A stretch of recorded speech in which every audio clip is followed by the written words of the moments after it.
Namaskar. Welcome to the third episode of Journalism for Diversity. As you will read in the title, we are today asking whether it's time for New Zealand to realize the essentialness of its migrant workers. And the question we are asking is, are they migrant workers or essential workers? You might remember when the lockdown started, the PM Jacinda Ardern actually participated in a movement called Raise a Glass New Zealand. That was for essential workers. Just a few days back, Green Party came up with a release in which they are demanding that the essential workers should get a decent pay. So right now in New Zealand, two things are going on simultaneously. One is the appreciation of essential workers, and another one, the awesome new unions. They always stand for the vulnerable. So Migrant Workers Association, United Network of Migrants, for the past few weeks, they have been advocating for the passing of welfare benefits to the migrant workers. So it seems that people think that migrant workers and essential workers are basically two silos which are not related to each other. The reality is actually quite different. Migrant workers and essential workers, if you look at the Venn diagram here, there is a large intersection of migrant workers and essential workers. And it's not that the government doesn't know it. You might remember in early April, the Immigration New Zealand relaxed the visa condition for essential services. And in that, they said that if you are on student visa or work visa, if you're working in supermarket or in healthcare sector, they relaxed the conditions. In mid-April, they extended it further. So from healthcare or supermarkets, they added other essential services. So if you're working in utility, education, finance, construction, accommodation, they recognize that migrants play a huge part in essential services, so they relax the visa conditions even further. Now, when you want to appreciate the essentialness of migrant workers, you relax the conditions because you know the essential service won't work. But now when we are talking to the government about extending benefits, welfare benefits to the migrants, suddenly you see the silos appear again.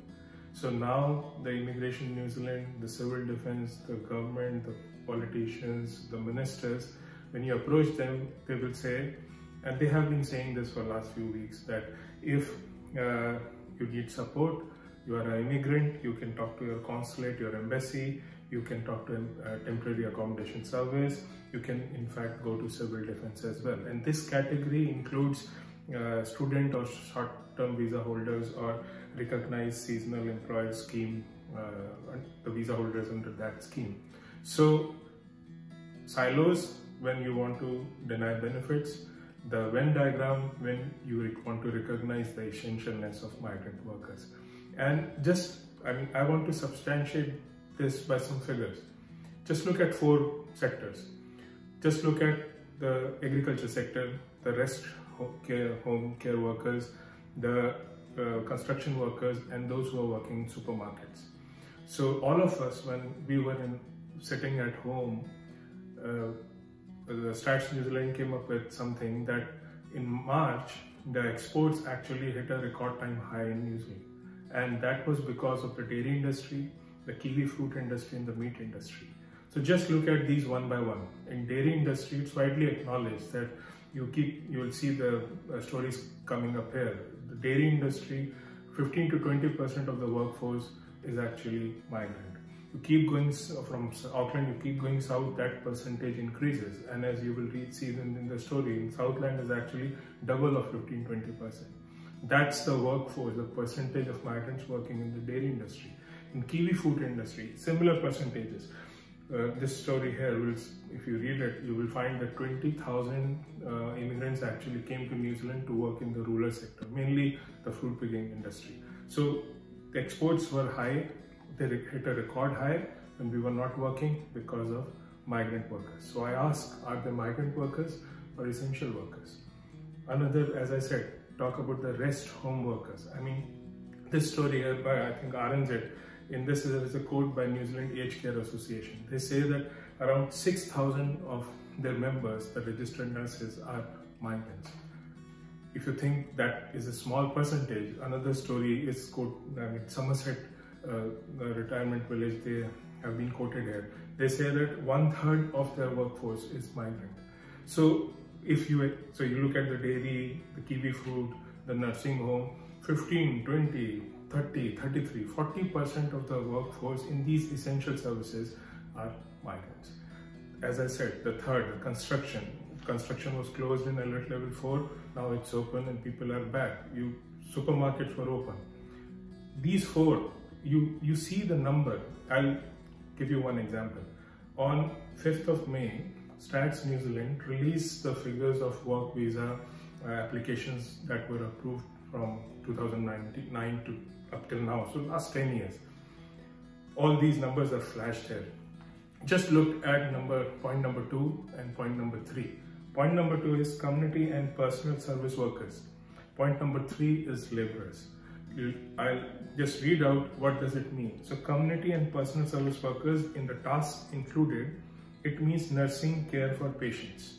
In laborers, it means erecting scaffolding, packing products, cultivating and harvesting crops, and stocking shelves in stores and supermarkets. So all these, point number 2 and 3, are the 4 kind of workers we talked about. Agriculture, restaurant, construction, and those working in supermarkets. All essential services which are being run by migrants.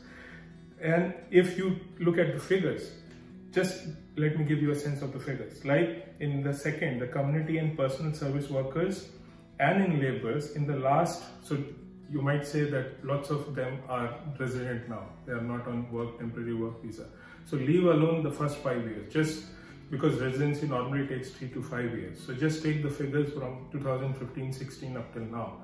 So in the community and personal service workers, the figures, I'm rounding it off, but the figures are 12, 11, 7, 7, 6K. Similarly for laborers, those applications that were approved under the laborer category, in the last 5 years, again I'm rounding it off, it's 6,000, 8,000, 11,000, 12,000, 12,000. So if you add these two categories in the last 5 years, every year approximately the work visas that were approved was around 10K. So if you add everything, it's around 100K.